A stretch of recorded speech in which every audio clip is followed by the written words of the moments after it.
While discussing the profit and loss appropriation account, we saw that one of the adjustments between the partner and the firm is interest on drawings. Let us look at this term in detail and also discuss how to calculate such interest on drawings. When a partner takes some drawings from the firm, he pays a certain consideration to the firm for having used such money from the firm till he pays it back. Such consideration is called interest on partners' drawings. Interest on partners' drawings is charged only when it is expressly agreed among the partners. Once expressly agreed and provided in the deed, then such interest is charged at the rate agreed among the partners for the time period for which such money remained outstanding from the partners during an accounting year. Charging such interest on drawings discourages partners from making excessive and continuous drawings. So, while calculating the interest on drawings, the time period for which the drawings has remained outstanding is of the utmost importance. Drawings can happen in various ways. A partner can have either regular drawings of a fixed amount at periodic specific intervals or can have random withdrawals at random dates. Here we can see the various kinds of situations in which drawings happen in a partnership firm. Amounts can either be withdrawn as fixed amounts, monthly, quarterly, or random amounts at random intervals. Sometimes the dates of withdrawal may not be recorded at all and hence be missing. Let us see how to calculate interest on drawings when withdrawals are done monthly first. When a partner withdraws a fixed amount every month, it can either be at the beginning of the month or at the end of the month or at the middle of every month. Let us discuss each of these situations in more detail and understand how to calculate the interest on drawings in each case and how different is the calculation in each case. First, let us look at how to calculate the interest on drawings when amount is withdrawn at the beginning of every month. Even before delving into the formula, first let us see this term called average period. Now, since the drawings are happening every month for a year, it does not make sense for us to calculate month on month. So what we do is, we first calculate what is the average period in the year as a whole for which the amount withdrawn is outstanding. Then all the drawings made are aggregated and the formula for interest on drawings is applied. So first let us see how to apply the formula for the average period. Average period is nothing but the average of all the periods for which an amount stays outstanding from the firm. That is the average of the longest period and the shortest period. The formula for average period is nothing but longest period for which the amount of drawings is outstanding added by the shortest period for which the amount of drawings is outstanding and the total is divided by 2. This is the basic formula for any kind of average calculation. Now, if we assume that the year begins with April 1st and ends with March 31st. So, the first withdrawal which happens at the beginning of the month is on April 1st.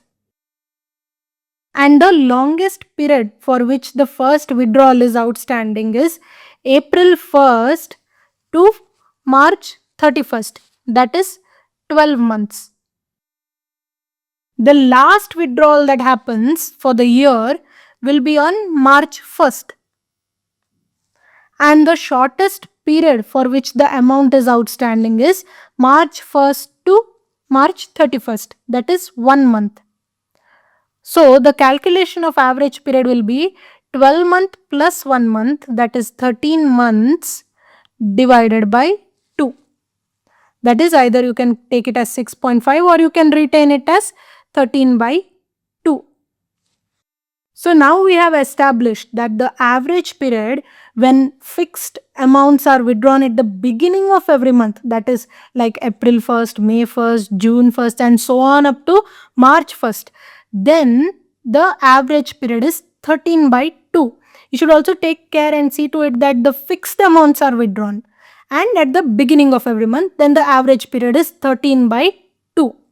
Now that is established, let us look at the formula of interest on drawings.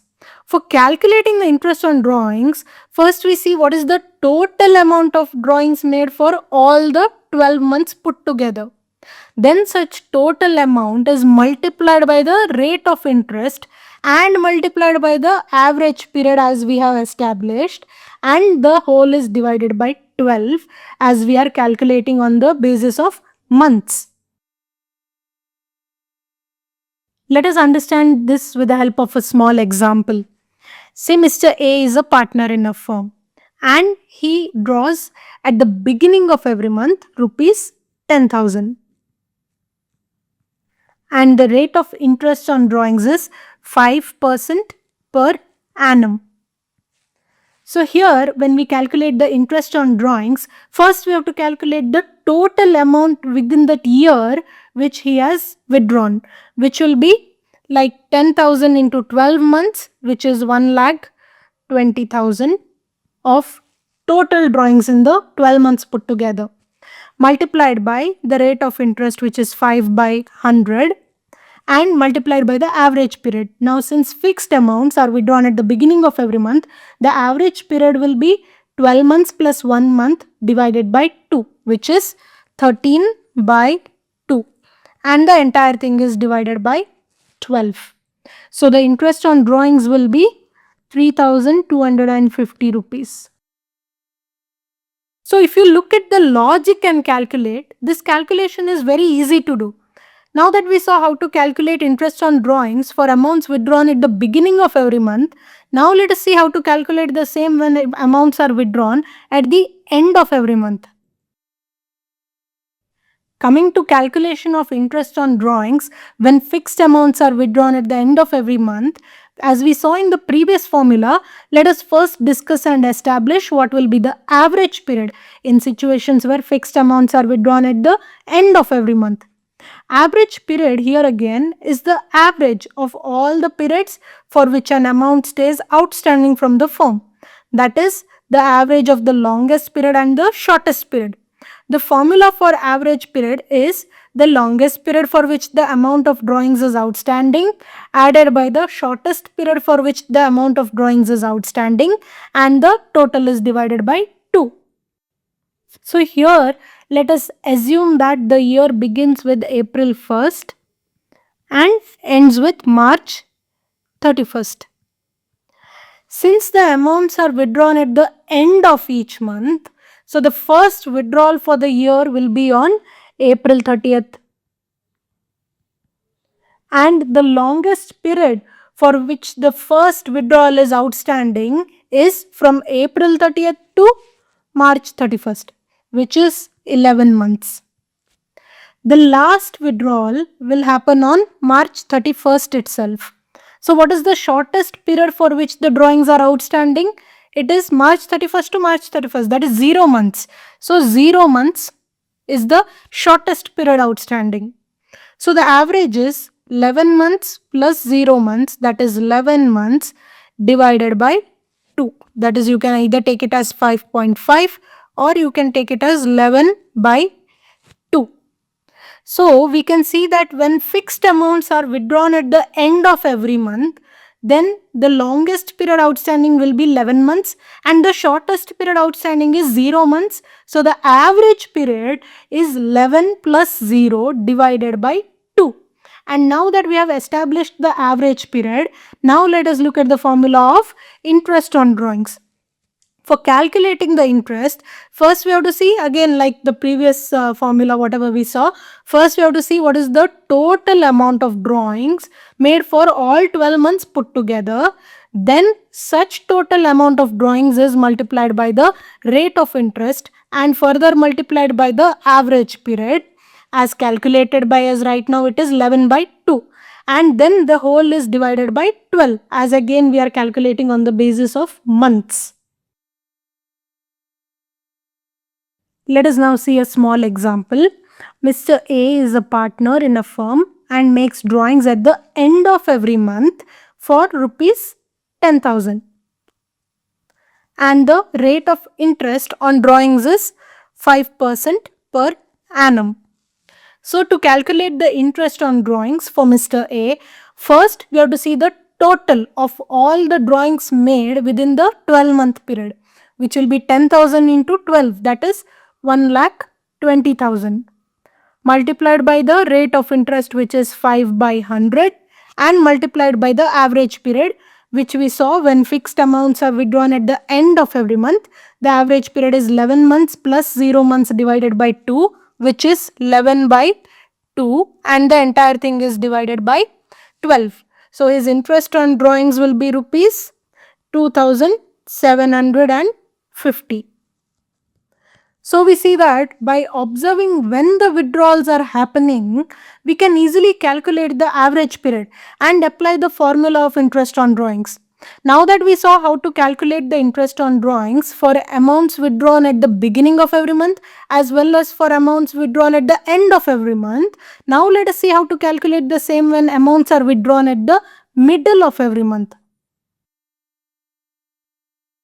As seen in the previous two formulae, when we have to calculate the interest on drawings where fixed amounts are withdrawn at the middle of every month, first and foremost, let us straight away get to the calculation of average period. Average period here again is the average of all periods for which an amount stays outstanding from the firm.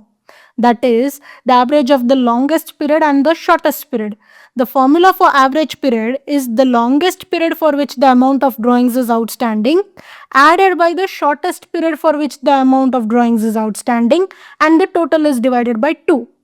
But commonly the average period formula where the amounts have been withdrawn at the middle of the month is written as total period in months divided by 2. Why is it so, and is it the same as longest period plus shortest period divided by 2? Let us see that first. If we assume that the year begins with April 1st and ends with March 31st, then since the amounts are withdrawn at the middle of every month, the first withdrawal happens on April 15th. So the longest period outstanding is April 15th to March 31st, which is 11.5 months. The last withdrawal for the year happens on March 15th. So the shortest period outstanding is March 15th to March 31st, which is half a month, 0.5 months.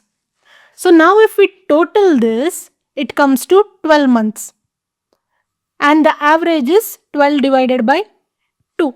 So you can see that when we write the formula like this for the sake of ease, that is total period in months divided by 2, it is again 12 months divided by 2. But the actual logic is average period is longest period plus shortest period outstanding divided by 2, which is 11.5 months from the first withdrawal of the year and half a month from the last withdrawal of the year divided by 2. So now that we have calculated and established the average period for when fixed amounts are withdrawn at the middle of every month, now let us look at the formula of interest on drawings. For calculating the interest on drawings, as we have seen in the previous two formulae, first we have to see what is the total amount of drawings made for all the 12 months put together, and then such total is multiplied by the rate of interest and it is multiplied by the average period, which we saw when the amounts are withdrawn at the middle of every month is 12 by 2, and the whole thing is again divided by 12 since we are calculated on the basis of the months. Let us take a small example again. Mr. A is a partner in the firm. He makes drawings of rupees 10,000 which he withdraws at the middle of every month, and the rate of interest on drawings is 5% per annum. So to calculate his interest on drawings, first we have to see what is the total amount that he has withdrawn in a period of 12 months, which will be 10,000 into 12, which is 1,20,000 multiplied by the rate of interest, which is 5%, multiplied by the average period, which in case fixed amounts are withdrawn at the middle of every month is 12 by 2 as we saw, and the whole thing is divided by 12. So the interest on drawings will be rupees 3000. So, with this, we have discussed all the scenarios that take place when fixed amounts are withdrawn monthly, may it be at the beginning of every month, or at the end of every month, or at the middle of every month, and have seen how to calculate the interest on drawings in each of these scenarios.